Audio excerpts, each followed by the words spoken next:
The first big idea you will learn in AP Seminar is how to draw your own research question. This may sound scary, but there are many steps you can go through to decide if your research question is good to use. Here's an example of a high-scoring research question.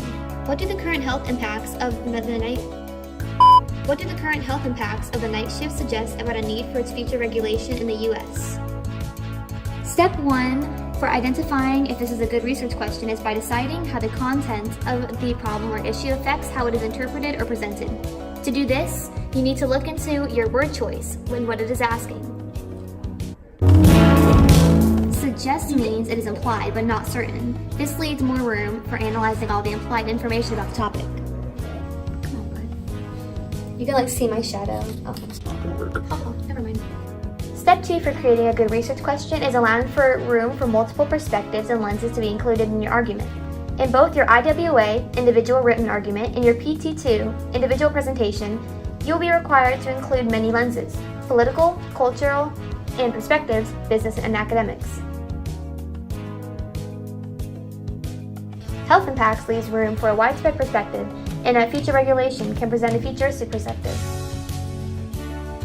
The final step for creating a good research question is ensuring that it is not too broad, but not too narrow. Choosing a topic that is too broad will allow for too many unnecessary opinions to hinder the actual research. However, a limited research question makes it difficult to explore all necessary perspectives.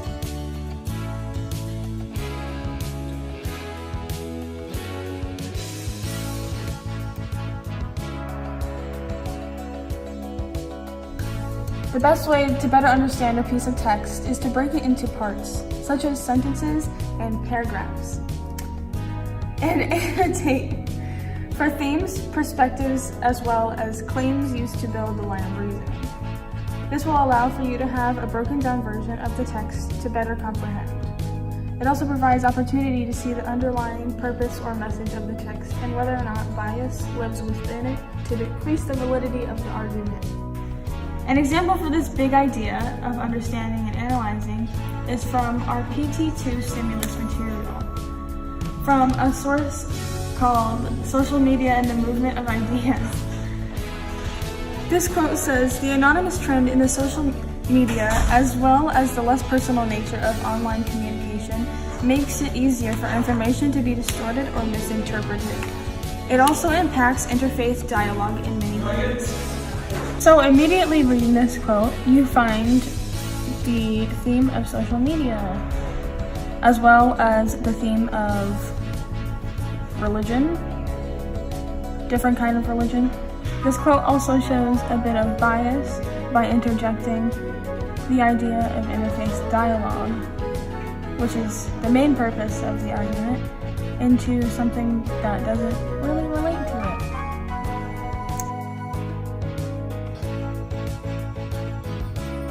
For your actual AP test, Performance Task 2 is a big part of it. Within Performance Task 2, you get stimulus material that ranges about 50 to 60-ish pages, which may sound scary, but it really isn't. Once you get the stimulus material, you have to find a common thread within it, and then once you begin researching, then that's when you evaluate the multiple perspectives that have been brought throughout the stimulus material to form your argument. Performance Task 2 may sound scary, but in all reality, it isn't that bad, and I mean, we survived, so you should be fine. Once you know that your information is credible, then you can begin exploring those multiple perspectives that College Board was talking about, and then your argument will slowly start to take shape. Synthesizing ideas is putting together your ideas to form a cohesive argument.